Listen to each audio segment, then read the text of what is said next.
नमस्कार साथियों, मैं पढ़ा रहा हूँ भूले बिसरे चित्र उपन्यास। आज पढ़ाऊँगा इसका भाग 2। साथियों, भाग 1 में हमने आपको भूले बिसरे चित्र उपन्यास में 4 पीढ़ियों की कथा कही गई है। तो साथियों, पहले पीढ़ी में पहले और दूसरा खंड हमने भाग 1 में पढ़ाया है। तो भाग 1 में हमने ये पढ़ाया है कि मुंशी शिवलाल के पुत्र थे ज्वाला प्रसाद, और ज्वाला प्रसाद पढ़ लिख कर के नायब तहसीलदार हो जाते हैं। बाद में सोराँव जा कर के तहसीलदार के पद पे भी रहते हैं। और ज्वाला प्रसाद के पत्नी का नाम जमुना है।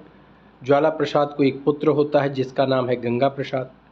गंगा प्रसाद को पढ़ाने का कार्यभार जयदेई नामक एक महिला जो इलाहाबाद में रहती है और ज्वाला प्रसाद की वो पद में भाभी लगती है। नंबरदार प्रभुदयाल की वह पत्नी है। प्रभुदयाल का निधन हो गया है, तो ज्वाला प्रसाद से उसका एक दिली संबंध है और इसीलिए वह गंगा प्रसाद को अपना पुत्र जैसा प्यार देती है। जयदेई के पुत्र का नाम है लक्ष्मीचंद। साथियों, वह कानपुर का बहुत बड़ा बिजनेसमैन है, बहुत बड़ा पूंजीपति है। इलाहाबाद में एक मकान खरीद कर जयदेई को देता है। जयदेई यहीं त्रिवेणी संगम के पावन स्थल पर निवास करती है। और साथियों, इलाहाबाद विश्वविद्यालय से गंगा प्रसाद को स्नातक की डिग्री प्राप्त करने के बाद वह साथियों उसका नियुक्ति बरेली में होता है।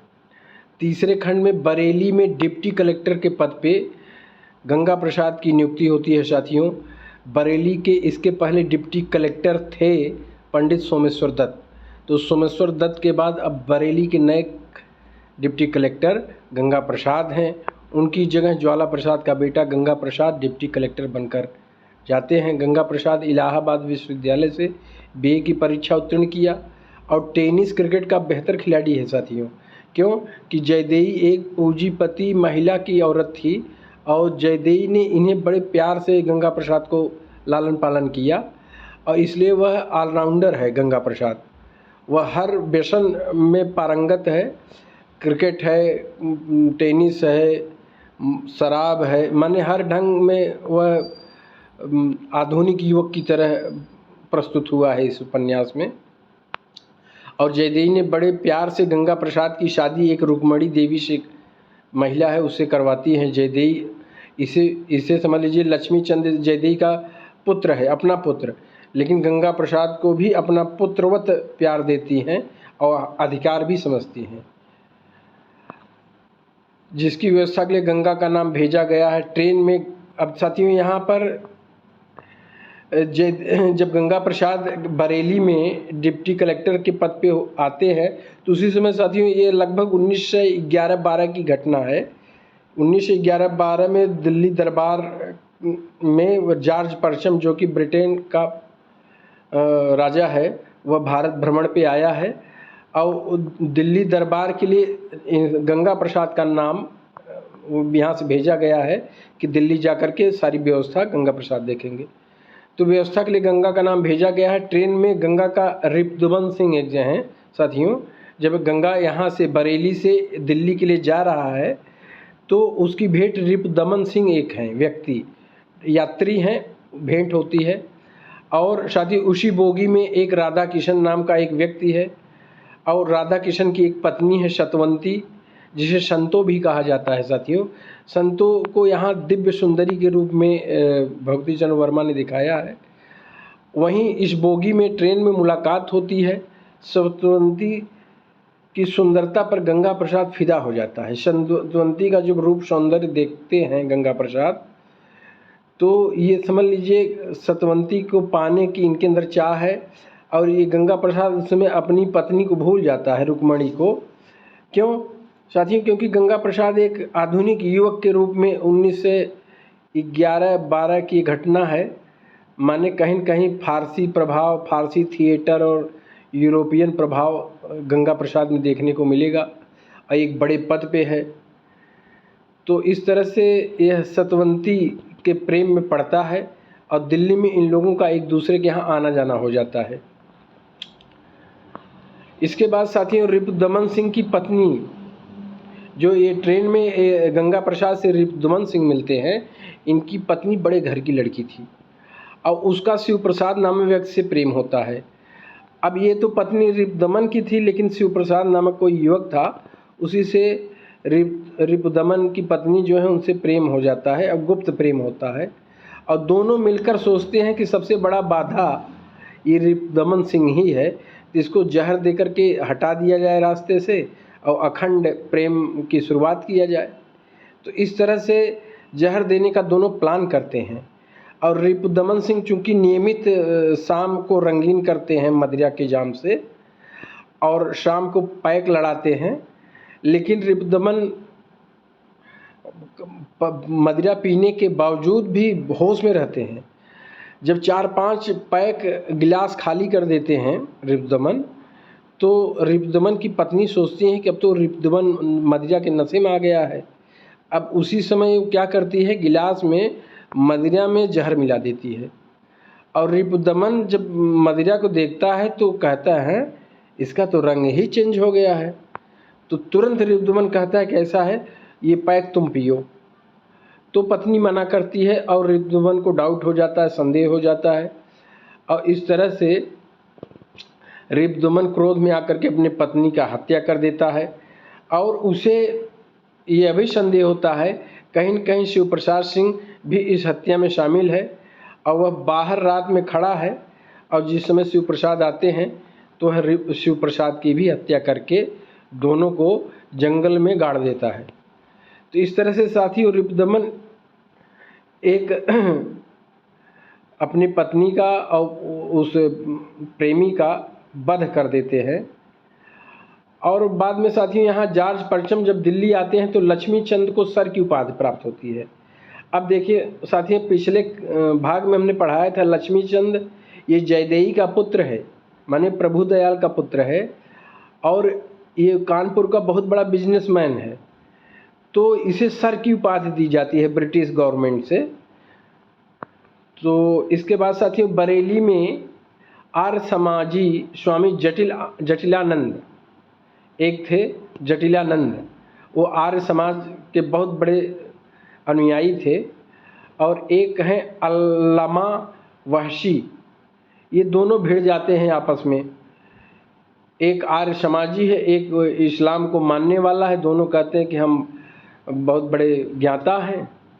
और अलमाशा वहशी तो समझ लीजिए एक गुंडा है, लेकिन वह इतना दबंग है कि अपनी दबंगई ज्ञान में भी प्रमाणित करना चाहता है, इसलिए जटिलानंद को चैलेंज दे देता है। और दोनों जो है शास्त्रार्थ के लिए जब उपस्थित होते हैं तो उसका निर्णय करने के लिए मिस्टर प्रिंटर आए हैं। वो मिस्टर प्रिंटर ही इस शास्त्रार्थ का निर्णय करने वाले थे। साथियों ये नाम आप लोग जानते रहिए। फिर अल्लामा वहशी एक गुंडा टाइप का व्यक्ति है, एक पहाड़ी हिंदू लड़की को जबरन इस्लाम में निकाह करवाना चाहता है।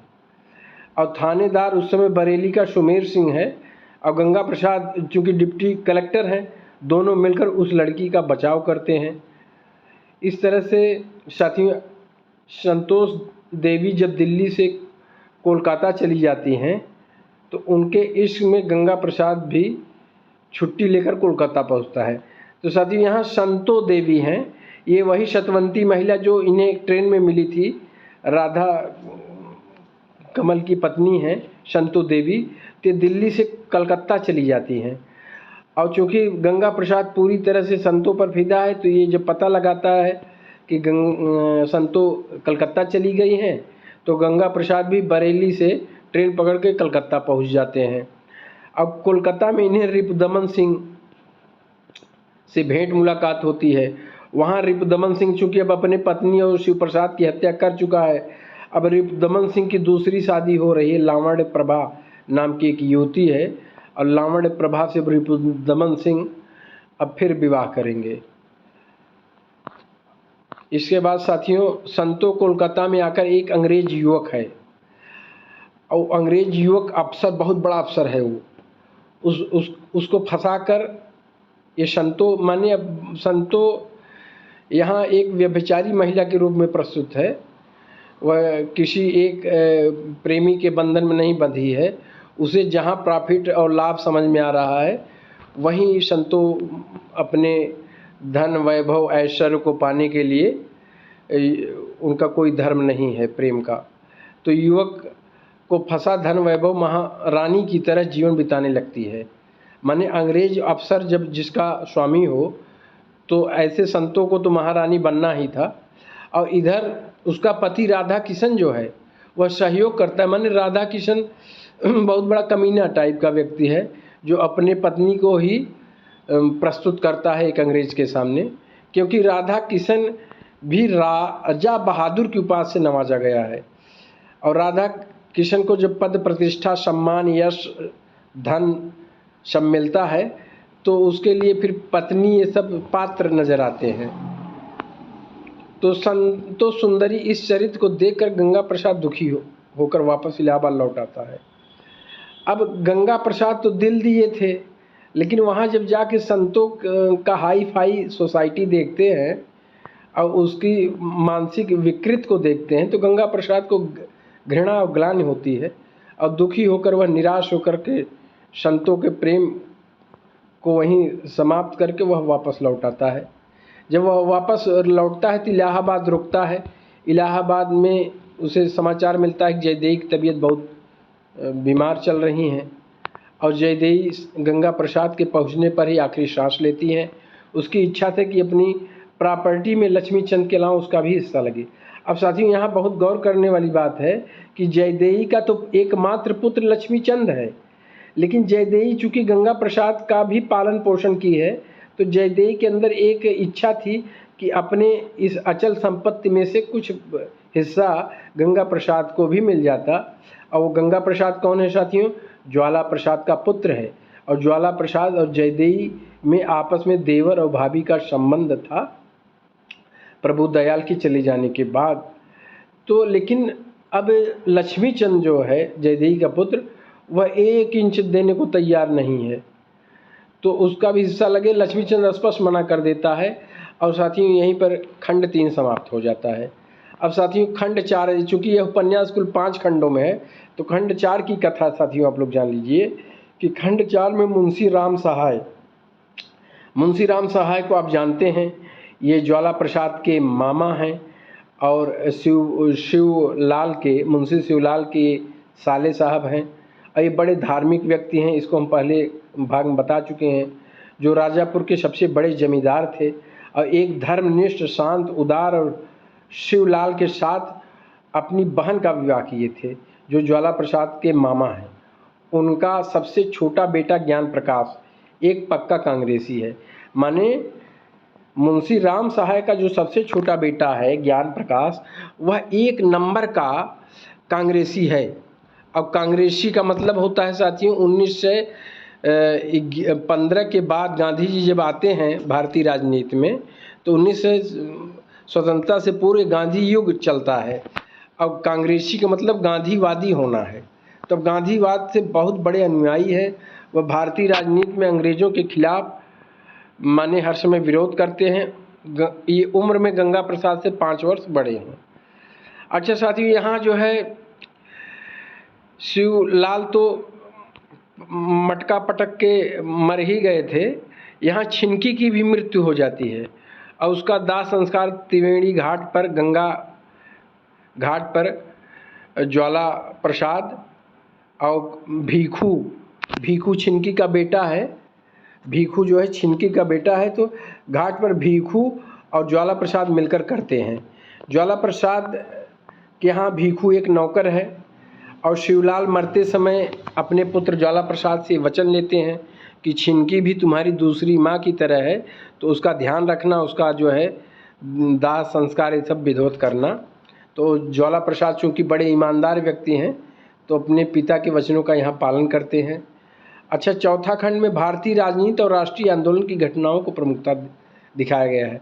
साथियों जो चौथा खंड है, जब आप चौथे खंड को पढ़ेंगे तो इसमें मुंशी भक्तिचंद्र वर्मा एक बैग माने भारतीय राजनीति और राष्ट्रीय आंदोलन में डूब गए हैं। और इसी वजह से साथियों इस भूले बिसरे चित्र उपन्यास को साहित्य अकादमी मिला है, क्योंकि भक्ति चरण वर्मा का जो सबसे प्रसिद्ध उपन्यास चित्रलेखा 1934 ईस्वी में लिखा गया है, जिसमें पाप और पुण्य, बीजगुप्त एक भोगी है और कुमार गुप्त एक योगी है कि जो कथा है और पाप पुण्य का विवेचन है, बहुत ही बेजोड़ उपन्यास है साथियों चित्रलेखा। तो नियमतः भक्ति चरण वर्मा जितने भी उपन्यास लिखे हैं उसमें सबसे कालजयी कृति चित्रलेखा है, लेकिन इसे राष्ट्रीय आंदोलन का प्रसंग इसमें बड़े बारीकी से प्रस्तुत किए हैं भक्ति चरण वर्मा, इसीलिए इसे साथियों साहित्य अकादमी में प्रदान किया गया है। तो खंड 2 खंड 3 में साथियों संयुक्त परिवार की भी चर्चा है। अब खंड 4 में जैसे आप प्रवेश करेंगे वैसे राष्ट्रीय आंदोलन सक्रिय हो गया है। क्यों हो गया है? क्योंकि ज्ञान प्रसाद नाम का एक कांग्रेसी व्यक्ति है जो राष्ट्रीय आंदोलन की गतिविधियों में वह संलग्न है और उसे एक धुन सवार है, वह पक्का कांग्रेसी है साथियों।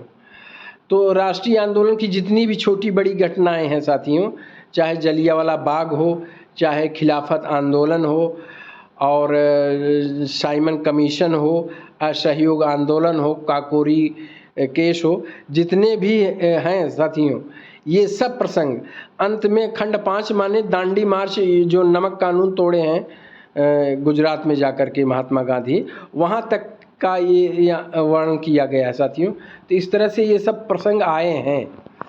अच्छा, इसी समय साथियों प्रथम विश्व युद्ध चल रहा है। अब प्रथम विश्व युद्ध आप जानते हैं 1914 से लेकर 1919 तक का घटनाक्रम है। तो प्रथम विश्व युद्ध में 50 लाख सैनिक अंग्रेज़ों की तरफ से जर्मन के खिलाफ लड़ने जाते हैं।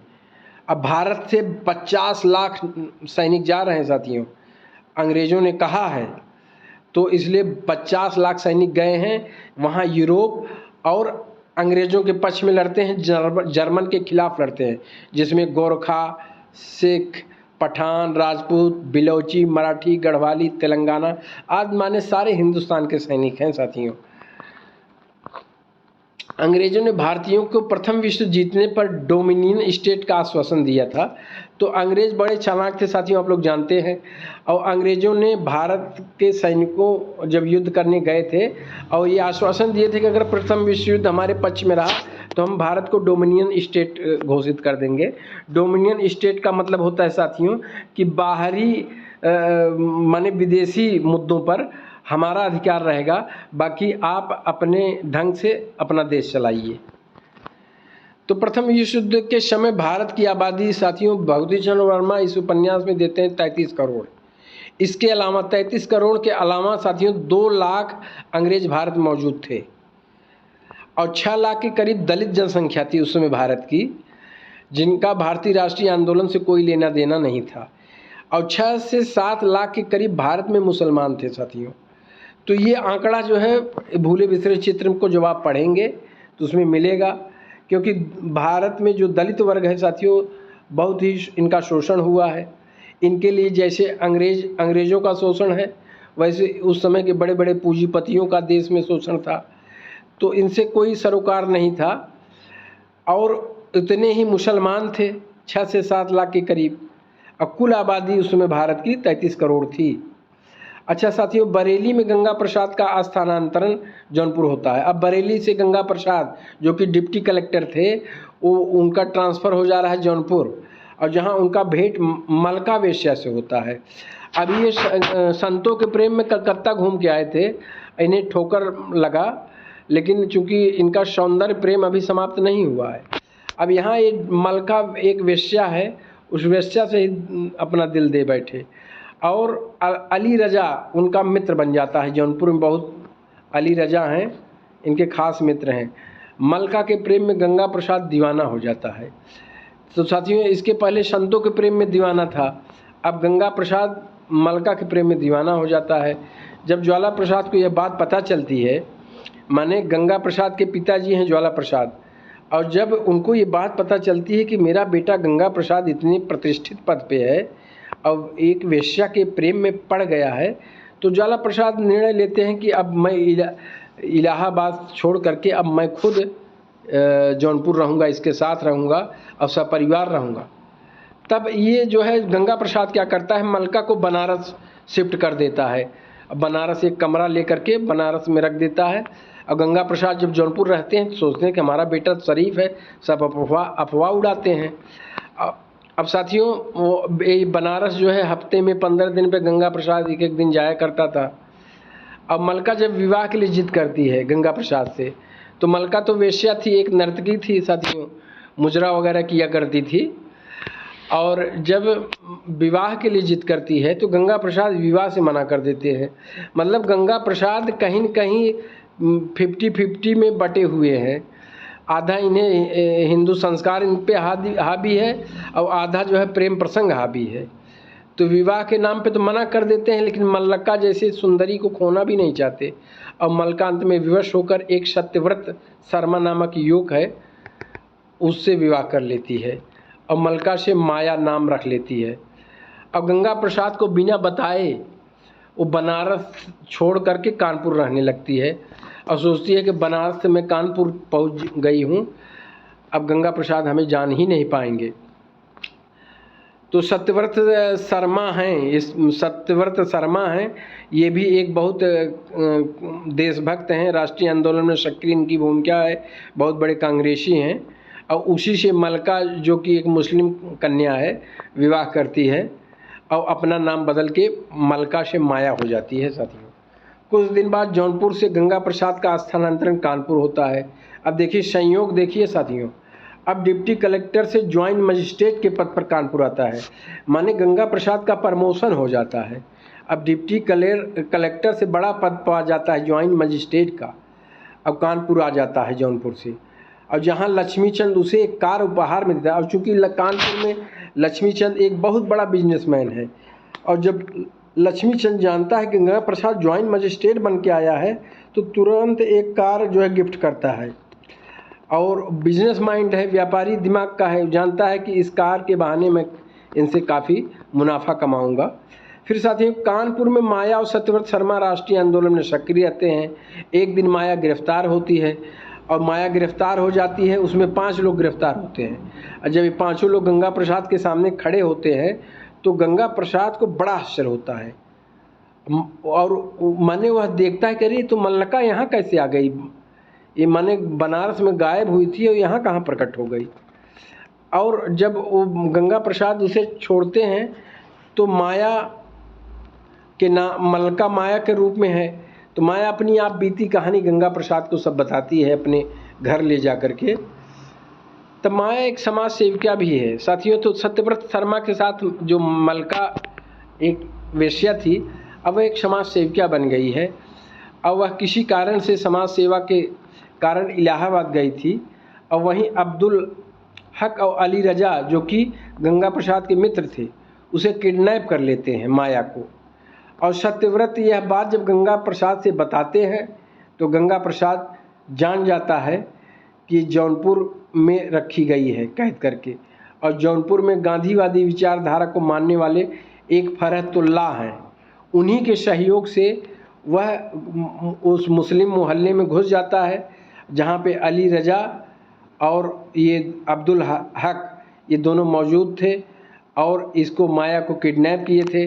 गंगा प्रसाद अपना बंदूक लेकर के वहाँ पहुँचता है और माया को बचाता है। और फरहतुल्लाह, गंगा प्रसाद, ज्ञान प्रकाश और सत्यव्रत शर्मा जो 3 लोग गए थे छुड़ाने जौनपुर, अगर फरहतुल्लाह न रहे होते तो बहुत सारे मुसलमान वहाँ इकट्ठा हो गए थे और ये बच के ना आ पाते। लेकिन फरहतुल्लाह ने, चूँकि वह भी गांधीवादी व्यक्ति था, उसने इन तीनों का जान बचाया और इस तरह से माया कैद से मुक्त हुई। इसके बाद साथियों, माया को बचाने के लिए गंगा प्रसाद जान पर खेल जाते हैं, अपनी रिवॉल्वर को दिखाकर किसी तरह मुसलमानों की बस्ती में बचकर निकल पाते हैं, और यहीं खंड 4 समाप्त हो जाता है साथियों। अब साथियों खंड 5 आता है। गंगा प्रसाद का स्वास्थ्य शराब पीने से खराब हो चुका है, क्योंकि गंगा प्रसाद शाम को डेली नियम से शराब पीते थे। अब गंगा प्रसाद का बड़ा बेटा नवल है। अब साथियों, गंगा प्रसाद की शादी रुक्मणी से हुआ था। अब रुक्मणी से इनको एक बेटा होता है जिसका नाम नवल है साथियों। ये BA तृतीय वर्ष की परीक्षा इलाहाबाद विश्वविद्यालय से दे रहा है, नवल, जिसका नाम नवल है साथियों। अब गंगा प्रसाद की एक पुत्री विद्या है, वह बीए प्रथम वर्ष की छात्रा है जो बीएचयू में पढ़ रही है। तो इस तरह से साथियों गंगा प्रसाद के कुल 4 बेटे हैं, 4 संतानें हैं। एक नवल है, एक विद्या है और इसके अलावा 2 छोटे हैं, सुधा और केवल। अब ये छोटे हैं उम्र में। तो अब साथियों देखिए ये चौथी पीढ़ी आ गई है। मैं आपको बता दूं, मुंशी शिवलाल के पुत्र ज्वाला प्रसाद, ज्वाला प्रसाद के पुत्र गंगा प्रसाद, अब गंगा प्रसाद के पुत्र खंड 5 में नवल और विद्या का रोल बड़ा है। तो साथियों गंगा प्रसाद का बड़ा लड़का नवल का विवाह राय बहादुर कामतानाथ की पुत्री उषा के साथ में है, तो तय हुआ है। उषा सुंदरी है और कामतानाथ एक संपन्न व्यक्ति हैं। अब गंगा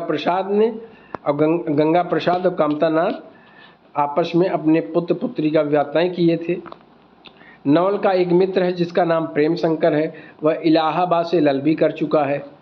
साथियों इसके अलावा राय बहादुर कामतानाथ नवल को लेकर स्विट्जरलैंड घूमने जाना चाह रहे थे। तो कामतानाथ बड़े रईस व्यक्ति हैं, इन्हीं की पुत्री उषा है और उषा से नवल का विवाह तय हो चुका है और ये अपने दामाद नवल को लेकर स्विट्जरलैंड घूमने जाना चाह रहे हैं। और वहीं से नवल को IAS की तैयारी के लिए ये लंदन पढ़ाने के इच्छुक थे कि मेरा दामाद IAS के पद को सुशोभित करे। इस तरह से साथियों, और इधर गंगा प्रसाद का स्वास्थ्य ठीक नहीं है, वह शराब से पूरा उसका फेफड़ा जो है गल गया है और साथियों उसे TB हो गई है गंगा प्रसाद को। इस समय मिर्ज़ापुर में रह रहे हैं गंगा प्रसाद को, TB की बीमारी है और मृत्यु शैय्या के करीब पहुंच गए हैं।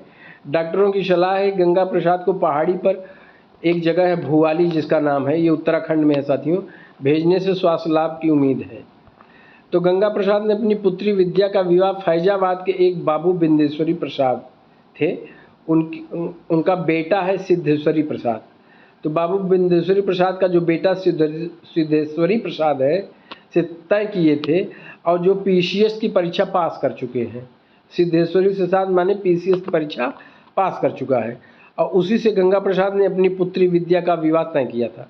साथियों विवाह से पहले ही गंगा प्रसाद की मृत्यु हो जाती है, ये बड़ा दुखद होता है। शादी के लिए ज्वाला प्रसाद लक्ष्मीचंद से पैसा मांगते हैं।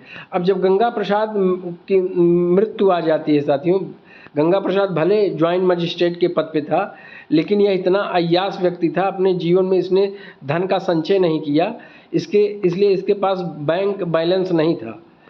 और जब अपनी बेटी गंगा प्रसाद अपनी बेटी का शादी विद्या का विवाह तय कर दिया है सिद्धेश्वरी प्रसाद से, तो अब गंगा प्रसाद के पिताजी जो ज्वाला प्रसाद हैं उनके सामने बड़ा संकट आया। 15,000 रुपये तो तिलक और बरच्छा में ही खर्च होना था और लगभग 15,000 शादी विवाह में, तो इतना लंबा रकम इनके पास था नहीं। ज्वाला प्रसाद भी एक ईमानदार व्यक्ति थे। तो उस समय ज्वाला प्रसाद लक्ष्मीचंद जो कि कानपुर के बहुत बड़े बिजनेसमैन हैं, जो जयदेई का पुत्र था, तो ज्वाला प्रसाद लाचार होकर के लक्ष्मीचंद के पास जाते हैं पैसा मांगने, पर लक्ष्मीचंद अपने पिता प्रभु दयाल की तरह बड़ा कंजूस आदमी है और ज्वाला प्रसाद को मदद से मना कर देता है। और तब जो है साथियों ज्ञान प्रकाश जो कि एक पक्का कांग्रेसी है और ज्वाला प्रसाद के मामा राम दयाल का पुत्र है, वह 2,000 रुपये ज्वाला प्रसाद को देता है। साथियों यहाँ एक बहुत बड़ा रोचक और मार्मिक प्रसंग है कि ज्वाला प्रसाद का जो नौकर भीखू है वह अपनी पूरी कमाई दे देता है ताकि विद्या का विवाह अच्छे तरीके से हो। अब सोचिए साथियों, ज्वाला प्रसाद का नौकर भीखू जो छिनकी का बेटा है, वह अपने जीवन की जितनी कमाई थी वह सब आज एक थैले में ला करके ज्वाला प्रसाद के सामने रख देता है। तो इस तरह से साथियों इसमें यहाँ ये दिखाया गया है कि समय बलवान होता है और कभी धनाढ्य भी गरीब होता है। तो साथियों आज ज्वाला प्रसाद के ऊपर यही संकट आया है। बाबू बिंदेश्वरी प्रसाद पैसे के बड़े लोभी ही थे। किसी तरह शादी हो जाने पर भी विद्या को उन्होंने बहुत सताया। अंत में विवाह टूट जाता है। सीधे हरिप्रसाद दूसरा शादी, तो सिद्धेश्वरी प्रसाद दूसरा शादी कर लेते हैं। विवाह टूटने के गम पर साथियों गंगा प्रसाद की माँ जो जमुना है, मतलब ज्वाला प्रसाद की पत्नी, शोक में प्राण दे देती है कि विवाह कैसे टूट गया मेरी बेटी का। तो गंगा प्रसाद का बेटा नवल पारिवारिक जिम्मेदारियों को अच्छी तरह निभाता है। उसकी पढ़ाई बाधित हो जाती है साथियों। और वह ज्ञान प्रकाश के संपर्क में आकर के कांग्रेसी नेता बनकर खद्दरधारी गांधी टोपी पहनने लगता है, जिस पर उषा के पिता राय बहादुर कामतानाथ विरोध करते हैं। माने उषा के जो पिता राय बहादुर कामतानाथ हैं, वे तो नवल को लंदन भेजना चाहते थे, आईएएस की तैयारी करवाना चाहते थे, लेकिन यहाँ ज्ञान प्रकाश के संपर्क में नवल खद्दर का कपड़ा पहनने लगता है, गांधी टोपी लगाने लगता है, तो इन्हें बड़ा बुरा लगता है। नवल आईएएस का सपना छोड़कर एलएलबी करने लगता है साथियों, और राष्ट्रीय आंदोलन में सक्रिय रहने लगता है। विद्या विवाह टूटने के बाद नारी शिक्षा सदन में एक अध्यापिका का काम करने लगती है। लंदन में साथियों यहाँ पर जो है लंदन से आईएएस बनकर राजेंद्र किशोर नाम का एक व्यक्ति आता है, जो उषा के विवाह की चर्चा राय बहादुर कामतानाथ उसके साथ करने लगते हैं और नवल को भूल जाते हैं। तो साथियों राय बहादुर कामतानाथ नवल से उषा का विवाह तय किए थे, लेकिन जैसे ही कामतानाथ ने देखा नवल तो अब नेता बनने, कांग्रेसी नेता बनने के चक्कर में अब खद्दर धारी हो गया है, गांधी टोपी पहनने लगा है, तो उनके मन में बड़ा पीड़ा होता है और वह अपनी पुत्री का विवाह एक योग्य पुरुष, जो कि उनका सपना था कि कोई आईएएस लंदन से पढ़ के आए, और उसे राजेंद्र किशोर मिल जाते हैं। तो इस तरह से साथियों 1930 ईस्वी के लगभग देश में नमक कानून तोड़ने के लिए गांधी जी ने दांडी यात्रा शुरू की। उसमें जुलूस में नवल नमक कानून तोड़ने के लिए जेल जाता है। चारों तरफ भारत माता की जय का नारा गूंज रहा है। नवल की माँ जो रुक्मणी है रो रही है, और ज्वाला प्रसाद नवल को बहुत समझाते हैं पर उसकी कोई नहीं सुनता। ज्वाला प्रसाद मना करते हैं कि जेल मत जाओ, लेकिन अब नवल पूरी तरह से टूट गया है और नवल उषा से प्रेम करता था। जब नवल को पता चलता है कि उषा अब राजेंद्र किशोर जो कि आईएएस बनकर आया है, अब उसका रुझान उसके प्रति है, तो नवल लगता है कि राष्ट्रीय प्रेम से बढ़कर के दिल का प्रेम नहीं है, और वह राष्ट्र प्रेम में अपने आप को समर्पित कर देता है साथियों। और इस तरह से नवल की माँ रुक्मणी विलाप कर रही है। ज्वाला प्रसाद भी वृद्ध हो चुके हैं, वे भी बहुत भांति भांति से समझाते हैं पर उसकी कोई नहीं सुनता। अंत में दो वृद्ध आपस में बातें करते हुए ज्वाला प्रसाद भी खुश कहता है कि यह सब क्या हो रहा है। तो साथियों यहाँ दो वृद्ध ज्वाला प्रसाद हैं, भीखू है वही ज्वाला प्रसाद का नौकर। यही दो वृद्ध आपस में बात कर रहे थे कि देखो 50 साल बीत गए और हम लोग कहाँ से कहाँ पहुँच गए, पीढ़ियाँ कैसे बदल गई, संस्कार कैसे बदल जाते हैं, परिवर्तन कैसे आ जाता है साथियों। यही उपन्यास समाप्त हो जाता है।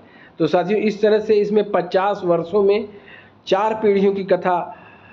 अब 50 वर्ष साथियों 18 से 80 से लेकर के 19 से 30 का घटनाक्रम इस उपन्यास में वर्णित है।